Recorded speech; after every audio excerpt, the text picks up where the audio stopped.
আসসালামু আলাইকুম। চতুর্থ শ্রেণীর শিক্ষার্থী বন্ধুরা, তোমাদের সকলকে আমার চ্যানেলে স্বাগতম জানাচ্ছি। এখন আছি তোমাদের গণিত বইয়ের 103 পৃষ্ঠায়। এই পৃষ্ঠায় দেওয়া আছে ভগ্নাংশের তুলনা। আমরা আজকে ভগ্নাংশের তুলনা বিষয়ক অঙ্কগুলো সমাধান করব। বন্ধুরা, তোমরা যারা আমার চ্যানেলটি সাবস্ক্রাইব করনি, তারা সাবস্ক্রাইব করে আমার চ্যানেলের সাথে থেকো। চলো বড় এবং ছোট ভগ্নাংশ খুঁজে বের করি। 1 নম্বরে দেওয়া আছে বড় এবং ছোট নির্ণয় করি। ছোট চিহ্ন অথবা বড় চিহ্ন প্রতীক বসাই। এখানে ভগ্নাংশ দেওয়া আছে, পাশাপাশি খালি ঘর দেওয়া আছে। খালি ঘরগুলো রং করব এবং ভগ্নাংশ তুলনা করব। 5/2 খালি ঘর 5/3। এই খালি ঘরে আমরা বড় বা ছোট প্রতীক বসাবো। 5/2 ভগ্নাংশের 5টি ঘর আছে। 5টি ঘরের মধ্যে 2টি ঘর রং করা আর 3টি ঘর রং করা নয়। 5/3 ভগ্নাংশ, এই ভগ্নাংশের 5টি ঘরের মধ্যে 3টি ঘর রং করা আর 2টি ঘর রং করা নেই। তাহলে 5/3 বড়। আমরা চিহ্নটি বসাই। 5/3 চেয়ে 5/2 ছোট আর 5/3 বড়। এখন 8/3 এবং 8/5 ভগ্নাংশ। 8/3-এ 8টি ঘরের মধ্যে 3টি ঘর রং করা আছে আর বাকি 5টি ঘর রং করা নেই। 8/5 ভগ্নাংশে 5টি ঘর রং করা আছে আর বাকি 3টি ঘর রং করা নেই। 3-এর চেয়ে 5 বড়। তাহলে 8/5 ভগ্নাংশটি বড় এবং 8/3 ভগ্নাংশটি ছোট। আমরা চিহ্নটি বসাই। 8/3 ভগ্নাংশ 8/5-এর চেয়ে ছোট। 2/1 এবং 3/1 ভগ্নাংশ। 2/1 ভগ্নাংশের 2টি ঘরের মধ্যে 1টি ঘর রং করা আছে আর 1টি ঘর রং করা নেই। 3/1 ভগ্নাংশের 3টি ঘরের মধ্যে 1টি ঘর রং করা আছে আর বাকি 2টি ঘর রং করা নেই। এখানে দেখা যাচ্ছে 2/1 ভগ্নাংশটি 3/1-এর চেয়ে বড়। তাই আমরা চিহ্ন বসালাম। 2/1 3/1-এর চেয়ে বড়। 5/3 ও 10/3 ভগ্নাংশ। 5/3 ভগ্নাংশের 5টি ঘরের মধ্যে 3টি ঘর রং করা আছে আর 2টি ঘর রং করা নেই। 10/3 ভগ্নাংশের 3টি ঘর রং করা আছে, বাকি 7টি ঘর রং করা নেই। তাহলে দেখা যাচ্ছে 5/3 ভগ্নাংশটি 10/3-এর চেয়ে বড়। তাই আমরা চিহ্ন দিলাম। 5/3 10/3-এর চেয়ে বড়। প্রথম দুইটি ভগ্নাংশগুলোর মধ্যে প্রতি জোড়া ভগ্নাংশের হরগুলো সমান আর দ্বিতীয় ভগ্নাংশের প্রতি জোড়া ভগ্নাংশের লবগুলো সমান। এখানে একটি গুরুত্বপূর্ণ নিয়ম দেওয়া আছে। এই নিয়মটি আমাদের মুখস্থ রাখতে হবে বা স্মরণ রাখতে হবে সবসময়। যদি ভগ্নাংশের হরগুলো একই থাকে, তবে যে ভগ্নাংশের লব বড় সে ভগ্নাংশটির মান বড়। এখানে দেখো, এই দুটি ভগ্নাংশের মধ্যে তাদের হর একই, অর্থাৎ উভয়ের হর 5। তাদের মধ্যে একটির লব হলো 2 এবং অপরটির লব 3। 2-এর চেয়ে 3 বড়, তাই 5/3 ভগ্নাংশটি 5/2-এর চেয়ে বড়। আবার লিখেছে, যদি ভগ্নাংশের লবগুলো একই থাকে, তবে যে ভগ্নাংশের হর ছোট সে ভগ্নাংশটি বড়। এখন উল্টা হয়ে গেল। 2/1 এবং 3/1 এই দুটি ভগ্নাংশের লবগুলো সমান, অর্থাৎ 1 এবং 1। একটির হর 2 এবং অপরটির হর 3। যার হরটি ছোট সেই ভগ্নাংশটি বড়। এখানে 3-এর চেয়ে 2 ছোট, তাই 2/1 ভগ্নাংশটি বড়। 1 নম্বরে দেওয়া আছে ছোট অথবা বড় প্রতীক বসাই।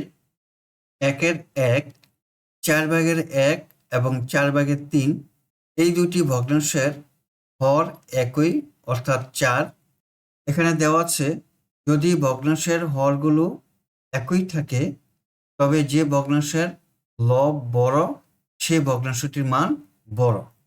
এখানে 4/3 ভগ্নাংশের লব হলো 3, অর্থাৎ 1-এর চেয়ে 3 বড়, তাই 4/3 ভগ্নাংশটি বড় এবং 4/1 ভগ্নাংশটি ছোট। তাই আমরা বসাই 4/1 ভগ্নাংশ 4/3 চেয়ে ছোট। 2 নাম্বার 5/2 এবং 5/1 এই দুটি ভগ্নাংশের হর একই, লব 2 1-এর চেয়ে বড়, তাই 5/2 ভগ্নাংশ 5/1 চেয়ে বড়, তাই আমরা বড় চিহ্ন বসালাম। 3 নাম্বার 7/5 এবং 6/5 এই দুটি ভগ্নাংশের উভয়েরই লব একই, অর্থাৎ 5। এখানে বলা আছে যদি ভগ্নাংশের লবগুলো একই থাকে তবে যে ভগ্নাংশের হর ছোট সে ভগ্নাংশটি বড়।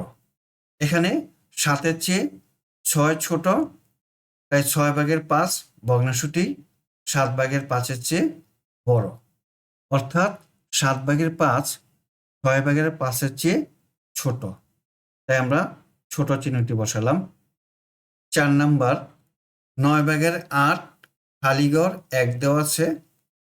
9/8 অবশ্যই একটি অর্থাৎ সম্পূর্ণ অংশের চেয়ে ছোট, তাই আমরা ছোট চিহ্ন বসালাম। 9/8 এর চেয়ে ছোট।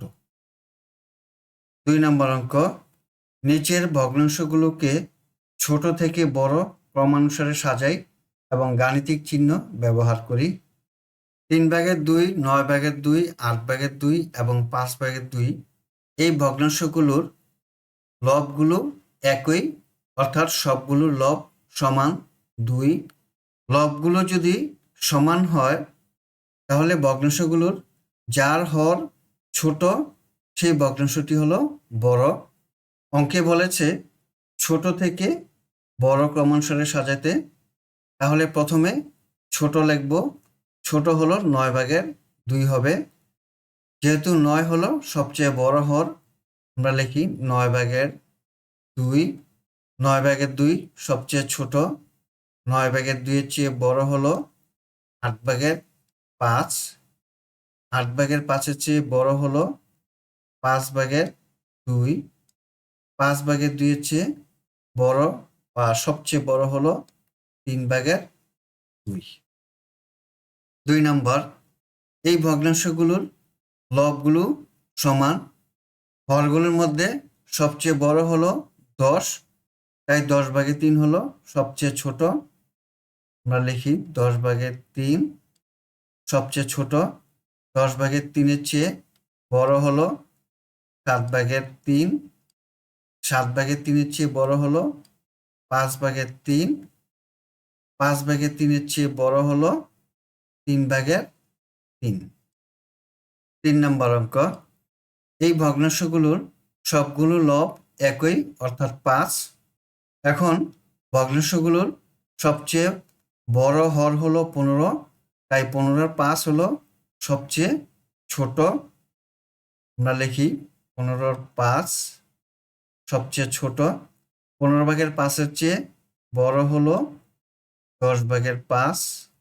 10/5 এর চেয়ে বড় হলো 9/5। 9/5 এর চেয়ে বড় অর্থাৎ সবচেয়ে বড় হলো 6/5। এখন 4 নম্বর অঙ্ক করব। এখানে দেখা যাচ্ছে ভগ্নাংশগুলোর হর সবগুলো সমান, অর্থাৎ 7। যদি ভগ্নাংশের হরগুলো সমান হয় তাহলে ভগ্নাংশগুলোর যার লব সবচেয়ে বড় সেই ভগ্নাংশটি হলো বড়। এখানে 5 হলো বড় এবং 2 হলো ছোট, তাই আমরা লিখি সবচেয়ে ছোট হলো 7/2। 7/2 এর চেয়ে বড় হলো 7/3। 7/3 এর চেয়ে বড় হলো 7/4। 7/4 এর চেয়ে বড় হলো 7/5। বন্ধুরা, আমরা এতক্ষণ 103 পৃষ্ঠার বড় ছোট ভগ্নাংশ নির্ণয় শিখলাম। আগামী ক্লাসে ভগ্নাংশের যোগ বিয়োগ শিখব। আজ তাহলে বিদায় নিচ্ছি। আল্লাহ হাফিজ। আসসালামু আলাইকুম ওয়া রাহমাতুল্লাহ।